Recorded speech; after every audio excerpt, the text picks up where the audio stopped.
Following the approval and permission granted by Prudential Regulation Authority, United Kingdom's financial service regulator, FCMB UK Limited, has launched its personal and business banking proposition in Lagos.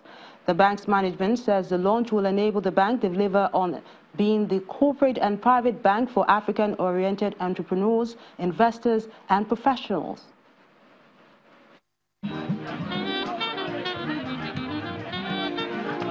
It's an evening of serious business and conversation. Never mind the conviviality and catching up of these top members of business community. This only precedes the other half of the evening.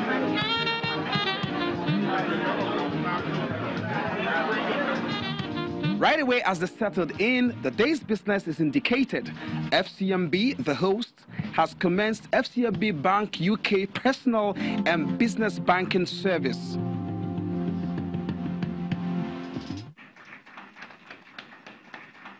The chief executive of the bank in the UK. But in all seriousness, this really does complete our mission, our promise to deliver you the personal, corporate, and trade finance bank for African-oriented businesses, investors, and professionals across all your banking needs, and all from the incredibly dynamic financial center of the City of London. What that means is that from out of the City of London, one of the world's safest jurisdictions, FCMB can now take deposits from a variety of retail private clients, SME businesses, and meet the credit needs of internationally active clients, real and potential. We also provide a safe haven for your deposits, your saving accounts in either GBP, euros, or dollars. You know that you are saving in a safe jurisdiction in stable currencies. We also are happy to help you acquire a piece of London through our buy-to-let mortgage products. It was a pleasant time in the evening to have the founder sign the opening of the first account. What is making me do this? It's the culture of excellence. I know the quality of the service we've been giving to Nigerians. We are always interested in making the customer feel this is my bank and I. We help oil the wheels of globalization, make sure that Africa becomes a much more important trade and investment destination. And those are things that we're really focused on. The diaspora, trade, investment. For FCMB UK, it's the London leverage and African awareness. You can actually open London account from back home here in Nigeria. Olu Phillips, Channels Television News.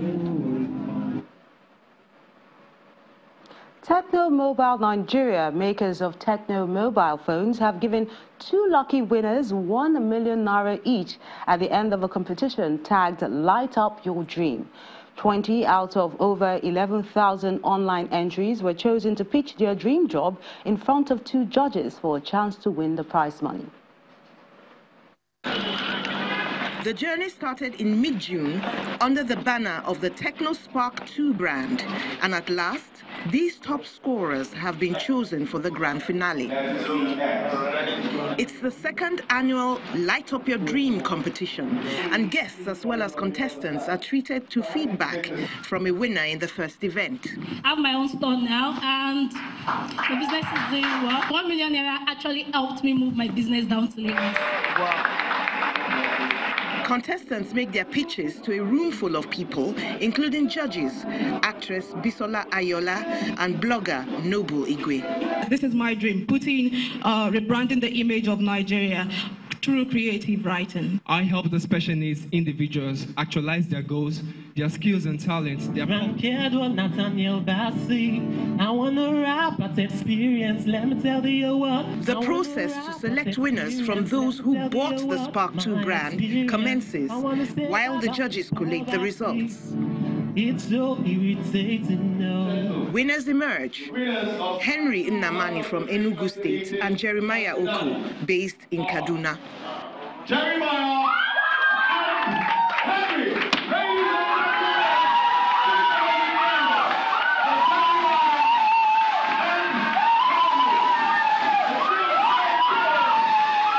I began the journey in 2016 by starting small on about half acre of ginger farmland. I have a poultry farm before at the backyard of my house, but then after they were told us to take away those properties there, I made up my mind that I'm going to have a poultry of my own. Next year we're going to do another one, and we will likely bring them back to share their story of how this has transformed their life and their business, so that more and more people can know that Techno is not just about the product. 2 other customers also win ₦1 million each from the raffle draw. Techno Mobile launched the Spark 2 phone earlier in the year in Nigeria.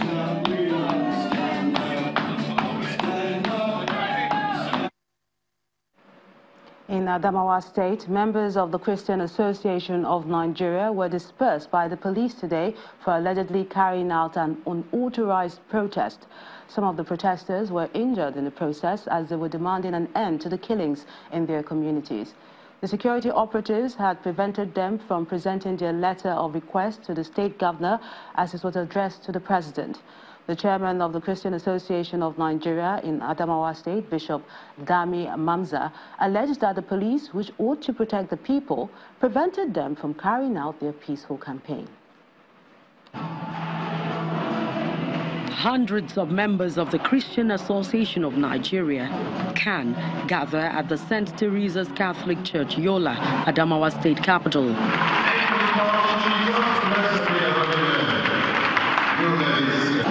They're here to express their displeasure over the incessant killings in the state by suspected herdsmen.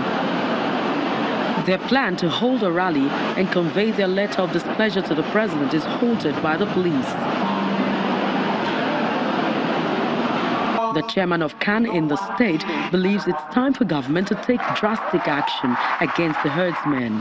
What stops the security agents from preventing the attacks? In most cases, security agents are alerted in good time before such attacks happen, but actions are not taken. They have more demands. Security of lives and property.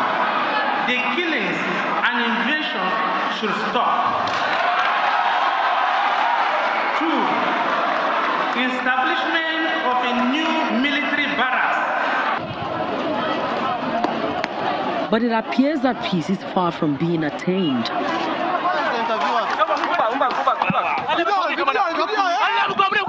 In another part of the town, these angry youths appear poised to defy police order that the rally should not hold.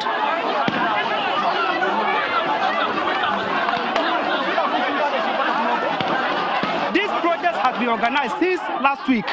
I suppose the government are well informed about what is going to happen today. But to our surprise, the police blocked our way to the government house. Instead, they were throwing tear gas at us.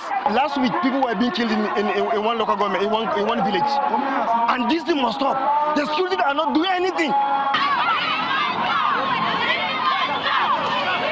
But that did not stop them from making their way to the government house, where they were addressed by the deputy governor of the state. The governor is not in town.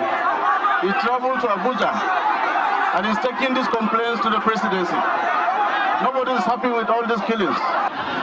The police describes the incident as unfortunate, insisting that the rally is illegal. Protest was carried out, and unfortunately, some of the miscreants around tried to hijack the situation and use it for a different purpose. But a good thing, the police were on top of their game. We did everything humanly possible to make sure that it does not generate to a different scenario where it will go out of control. On the streets, everywhere seems calm, but the evidence of the battle still remains. It may take a lot more to silence the voice of these people who want the issue of killing in their state brought to an end.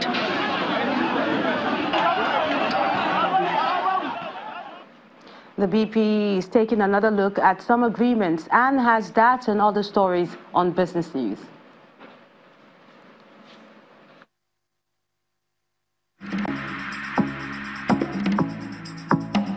You First. First Bank.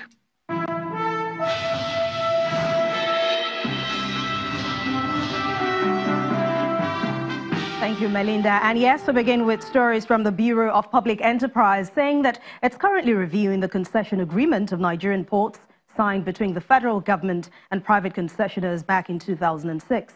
The Director General of the BPE, Mr. Alex Oko, stated this during the public hearing of the House of Representatives Committee on Privatization and Commercialization, investigating the status and performance of the ports. I totally take the point that a review, therefore, should necessarily involve the concessionaires who are the lessees of these facilities. However, the purpose of the interagency arrangement and the committee, the work of the committee, is first of all to articulate the position of the lessor and all the parties that are associated with the lessor, in this agreement, which includes, of course, the owner of the asset, the confirming party BPE, ICRC, who is supposed to be the regulator of that agreement and the concession framework. So we thought that it would be better to, first of all, articulate our position and review what the gaps and the challenges as far as the agreements are concerned before we then engage the lessees and the concessionaires to agree on the framework for whatever amendments that may be required in the agreement. More companies are announcing their earnings reports so far this year. The latest is coming from the listed integrated energy trader Forte Oil PLC, with a net profit of nearly 8 billion naira for the second quarter of this year. The oil and gas company also posted a revenue growth of 32.4% to 61.8 billion naira for the period under review, showing a 46.7% growth in basic earnings per share to 1 naira 54 kobo, as against 105 kobo it posted last year. The oil firm increased its total assets by 14.3% to 63.1 billion naira by June ending, as the company also moves ahead with the plans to restructure its business. Forte Oil is planning a strategic expansion and repositioning in Nigeria's downstream oil sector in line with new investments in the industry. And more earnings. Nigeria's largest construction giant, Julius Berger, returns to profit in the first half of this year by 2.6 billion naira, as against 400 million naira loss, which it reported in the same period last year. In a new financial statement, which was released today, the firm posted a revenue growth of 5% to 73.1 billion naira, supported by higher earnings from government and private contractors.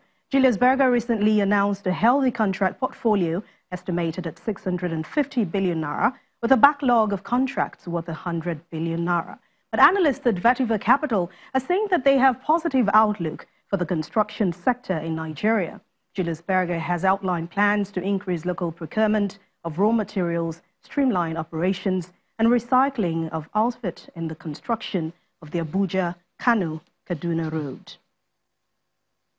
Let's check out how the first trading day in the month of August commenced. It started with sell-off as investors lock into recent gains recorded in the market, while focusing also on more corporate earnings report release. Teniola Shibawale has the details.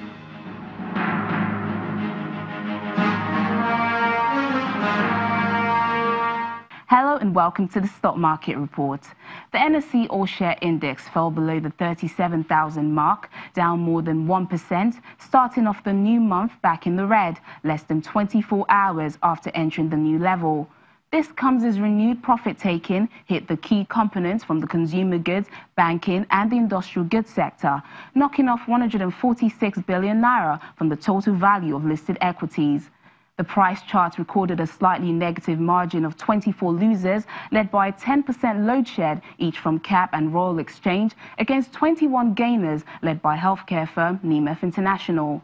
Total volume of shares traded for the day remains around 240 million units from nearly 3,500 transactions, with the shares of Zenith Bank, UBA and Nigerian breweries as the top three most patronized equities.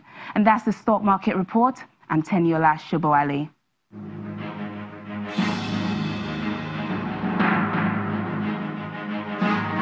Thank you, Teniola. Major world stock markets have closed midweek's trading session mostly negative amid reports that the Trump administration is reportedly considering a 25% tariff of $200 billion on imported Chinese goods. They're also looking at the Federal Reserve's latest decision on monetary policy. Let's see the figures.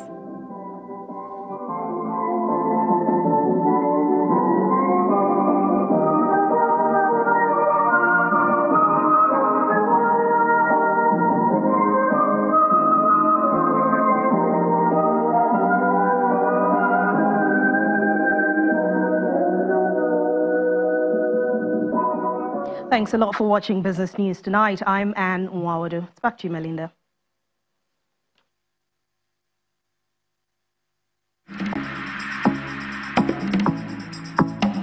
You First. First Bank.